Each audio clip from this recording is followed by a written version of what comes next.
How do you keep your piano chops up so well? Well, you know, I'm finally figuring out what to do within my limitations. It took me a long time to figure out that that's a good way to go, rather than, you know, trying to play all the things I would love to play. Like in my piano concerto, I'm really proud of that piece, and John Nakamatsu played every note magnificently. But there's so much I'd like to play that I can't play, and so many great pianists I admired who play up a storm. I realized, well, maybe I should do what I can do and try to make that sound good. And that's what happened when I met Clifford Brown. I was playing at a jam session just before he passed away. This was fall of 1955. He passed in 56. And he said, I can hear what you're doing. I was playing with Charles Mingus and playing at the jam session with him. He said, I can hear what you're doing, man. He said, but most people won't be able to, especially on that instrument. He said, you got to make every note clear, like a bell, just the way Jascha Heifetz, when he plays that stuff that he plays, you can hear every note. He said, that's what I try to do on the trumpet. That's what Charlie Parker did on the saxophone. You can, even as fast as it goes by, you can hear every note. So I began to think, you know, maybe on the piano, I could try to get some phrasing and a good sound and something musical. And rather than hitting 700 clinkers of what I wish I could play, but I can't find it. So I'm really flattered that you would say that, because as the remains of a French horn player, the piano is something I love, but it was always used as a way towards helping me to compose and get the right notes. Mm-hmm. And now I'm kind of falling in love with the piano in a different way.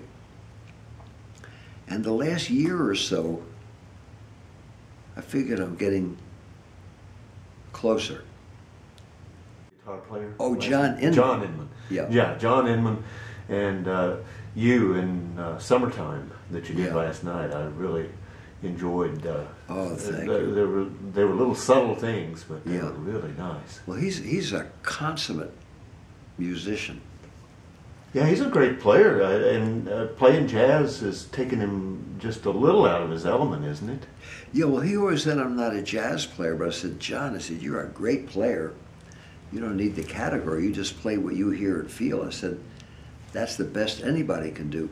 So I didn't choose material where the harmonic progressions, or what we call the chord changes, would create an insurmountable obstacle course towards him expressing himself, but rather tried to get things that were simpler to play harmonically, which would give him and the band, all of us, more chance to be creative in what we did play. Mm-hmm. And that's something I learned from Dizzy Gillespie when I was 21 years old, 1952. He crashed out of, no, I beg your pardon, 1951. I was only 20 then, before my birthday, which is in November. I was 20 years old. And he spent the whole night there, crashed out of my little basement apartment with his band, and then the next morning I had to go, or the afternoon, to do my gym teaching gig. He said, well, man, before you go to your day job, he said, I want to hear you play that horn a little bit. I said, oh, I got petrified. I said, gosh, Dizzy's going to play my piano. I said, okay. So I took out my horn. He said, what do you want to play? I thought, my gosh, Dizzy Gillespie's asking me what I want to play. I said, can we play the blues? He said, sure, what key? And you know, I knew Dizzy could play Cherokee and E major, or play anything in all 12 keys. And I said, God, he's asking me what. I said, how about F? He said, solid. So we played the blues in F.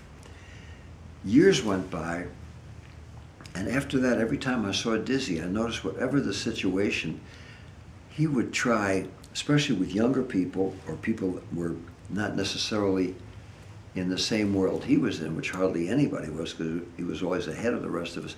He would try to make it comfortable and welcoming to everybody. And 40 years later, we were at the Pete Seeger's Festival, and I said, Diz, is your band here? He said, no, they're in Washington. They can't afford to bring me in. He said, you're the band. I said, really? He said, yeah. I said, we'll play some piano duets, then we'll switch seats.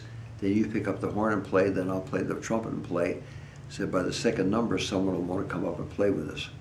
There was a few thousand people. I said, okay. So we did our little shuffling of the seats, playing the piano and playing our horns, and it was really fun. And I was thinking, how are we going to do this for an hour?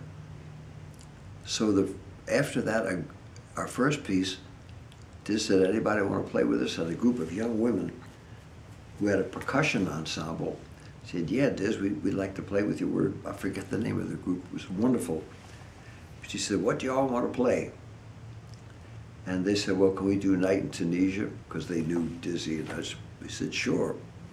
So he played that, and the percussionists, and he played congas, and every time they played, he encouraged them, whatever they were doing, and adjusted his playing to how they were playing, so it sounded like we were actually a band. Then this bass player who was playing with a harp player, I remember, who had dyed green hair, and this guy was wearing a spacesuit, looked like one of those aliens from outer space, with those big white spacesuits. And he said, I used to play jazz years ago. He said, can I sit in with you guys? Diz said, sure, what would you like to play? Same thing he'd said to me, in what key. So that was the third tune that we played. And by the end of that, it sounded like the Dizzy Gillespie band. So he had created a band on the spot, basing what he did on the limitations of all the people he was playing with, so that it would be a harmonious experience.